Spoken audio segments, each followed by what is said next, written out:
네, 안녕하세요. 양희원영입니다. 네, 우리가 탄소 중립, 다시 말하면 2050년에 온실가스 순 배출을 제로로 하자 이런 얘기가 국제적으로도 뜨겁고 국내에서도 저희 국회에서 결의안을 낼 정도로 중요하게 주목받고 있습니다. 네. 근데 여기서 이제 온실가스 종합정보센터의 역할이 굉장히 중요할 것 같은데요. 센터장님 잠깐 좀 나와주시면 여쭤보고 싶은데요. 앉아서 그냥 할까요? 예. 네, 고맙습니다. 지금 EU에서 2050년에 온실가스 순배출 제로 목표 수립했고 중국도 이 목표 발표한 거 알고 계시죠? 예, 알고 있습니다. 예, 그리고 최근에 11월 3일 날 이제 대선 임박했는데 우리나라 제2의 무역국이 어딘지 알고 계시죠? 예. 어딘가요? 예? 어딘가요? 제가 방금 11월 3일이라고 말씀드렸습니다. 네, 미국입니다. 네. 아, 예. 예? 예. 그 EU하고 중국, 미국에서 그러니까 온실가스 순배출 제로에 대한 목표를 수립하는 경우에 우리 경제에 미칠 영향을 분석해 보셨나요? 분석하지 못했습니다.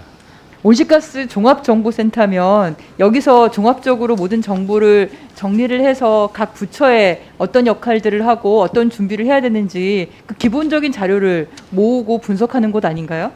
예, 맞습니다. 네, 그 준비를 하셔야 될 것 같은데요. 지금 예. 슬라이드를 보시면 미국 하원의 그린 뉴딜 결의안, 네, 보더 어드저스트먼트라고 써 있는 거 그렇게 써 있고 또 바이든에서 이번에 지금 당선이 유력한 대선 공약에도 보면 카본 어드저스트먼트 피라고 돼 있어요. 이게 어떤 내용인지 아시나요? 예, 그 보도를 통해서 봤습니다. 이 결의문과 이 내용 못 보셨어요? 이런 내용 정도는 추적을 하고 계셔야죠. 이게 굉장히 우리나라가 그러니까 미국이 우리나라 제2의 무역국이고 여기서 관련 정책이 바뀌는 거에 따라서 우리나라 온실가스 감축 정책과 산업에 미치는 영향, 정부처의 정책 이런 것들을 다 팔로우를 해야 되는데 예. 뒷받침하시려면 예. 이 정도는 알고 계셔야죠. 탄소 국경세 얘기를 하는 겁니다. 예, 알고 네. 있습니다. 예. 탄소 국경세 얘기를 하는 건데 그러니까 유럽연합, 미국 등에서 탄소 국경세 도입을 준비를 하고 있는데요. 그 이유 중에 하나가 국내에는 그러니까 유럽연합이나 미국에서는 온실가스를 감축하는 데에 많은 비용을 들이고 규제를 강화하는데 다른 나라에서 그러지 않으면 그러니까 산업이 유출이 돼버리니까 국경세라도 만들어서 탄소를 많이 발생하는 생산품에 대해서는 세금을 매기겠다 이렇게 얘기하는 거죠. 예, 그렇습니다. 독일이 우리나라처럼 철강이나 시멘트, 석유화학 이런 데가 굉장히 많습니다. 배출량이 많은데 그리고 산업 부분 총 배출량에서 57%를 차지하고 있고 우리도 철강, 시멘트, 석유화학이 많이 차지하고 있고요. 그래서 온실가스 감축 규제 정책이 산업에 미치는 영향들이 있습니다. 근데 독일에서는 보면 온실가스 감축을 2010년 대비 산업 부분을 92%를 하겠다. 2050년까지 그렇게 얘기를 하고 있어요. 예. 예? 그렇죠. 근데 이것이 규제로 들어갈 수도 있지만 한편으로는 기회가 될 수도 있는 겁니다. 슬라이드 세 번째를 보여주시면 기회가 될 수도 있습니다. 근데 여건 분석을 온실가스 종합정보센터에서 하실 때 어떻게 하시냐면 규제 비용 증가, 산업 생산 위축에 대한 우려 표명만 산업계에 대해서만 얘기를 하시고 실제로 이런 탄소 국경세를 통해서 우리에게 새로운 경제적 기회가 될 수 있는 방안들에 대해서 분석을 아직 못하고 계세요. 네? 그런 역할들을 좀 하셔야 되는 거 아니냐.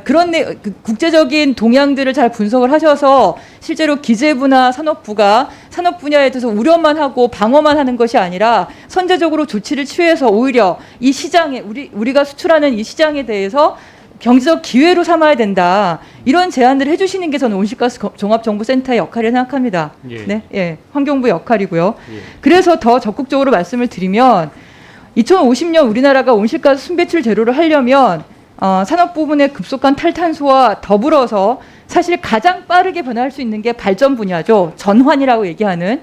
그러니까 발전소는 지금 석탄 발전소 60개밖에 없으니까 네, 그걸 재생에너지로 바꾸면 그러면 훨씬 빨리 이제 온실가스를 줄일 수 있는데 그렇다면 온실가스 종합정보센터에서는 우리나라가 2050년 온실가스 순배출 제로를 하려면 2050년까지 재생에너지 설비를 얼마나 늘려야 되는지 분석하신 게 있으신가요?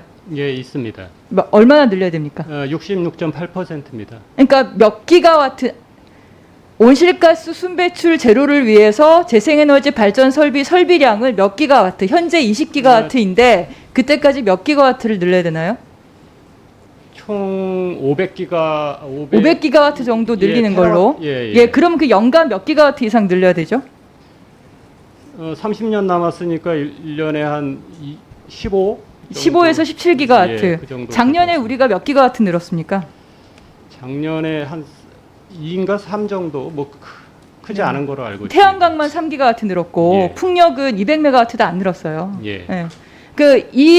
이 그림을 보여주셔야 돼요. 500기가와트 정도가 필요하고 예. 연간 몇 기가와트 늘려야 되고 그걸 위해서는 산업부는 뭘 해야 되고 예. 환경부는 뭘 해야 되고 기재부는 뭘 해야 되고 예. 그런 내용들을 과학적으로 분석하셔서 시나리오를 제시하시는 게 예. 온실가스 종합정보센터의 역할이라고 생각합니다. 다음 슬라이드를 보시면 우리나라가 아니 그 전 슬라이드요. 우리나라가 실제로 기술적인 그러니까 현재의 기술 수준으로 당장 우리가 전기를 얻을 수 있는 에너지를 얻을 수 있는 태양광만 1,800기가와트고 풍력 발전은 육상 해상 다 합쳐도 700기가와트가 넘어요. 예. 그렇죠. 예. 근데 시장 잠재량이 낮은 이유는 복잡한 규제들 때문에 잘못된 정책 때문이고 따라서 이것을 극복하기 위해서 뭘 바꿔야 된다 이런 내용들이 나와야겠죠. 온실가스 종합정보센터에서. 예, 그렇습니다. 네네. 그래서 다음 슬라이드를 보시면 시나리오별로 객관적이고 과학적인 대응 논리를 제시한다고 말씀하셨는데 경제적 리스크만 계속 강조를 하고 계세요. 온실가스 종합정보센터에서는. 그게 아니라 우리가 재생에너지를 이렇게 연간 늘려나가면 그것이 우리 경제에 오히려 기회가 될 수 있다. 그리고 그렇게 빨리 바꿔야 된다. 그런 내용의 관련 연구와 그리고 각 부처가 해야 될 일이 무엇인지를 선도적으로 제시하는 역할을 환경부가 종합적인 온실가스 전체를 관리하는 리더로서의 역할을 저는 그 실무 역할을 온실가스 종합정보센터가 하실 수도 있고 충분히 예, 답변을 간략하게 좀 드리면 뭐 CG 모형이라 그래가지고 그 GDP가 얼마나 떨어지고 산업 영향이 어떻게 되고 이런 거는 이제 분석을 했는데요. 그 아까 두 가지 그러니까 뭐 국경세 이거는 최근 바이든이 이제 제시하는 바람에 그거는 못했었는데 그것도 할 거고요. 지금 의원님 말씀하신 그 CG 모형 좀 보완하는 것도 계속 하겠습니다.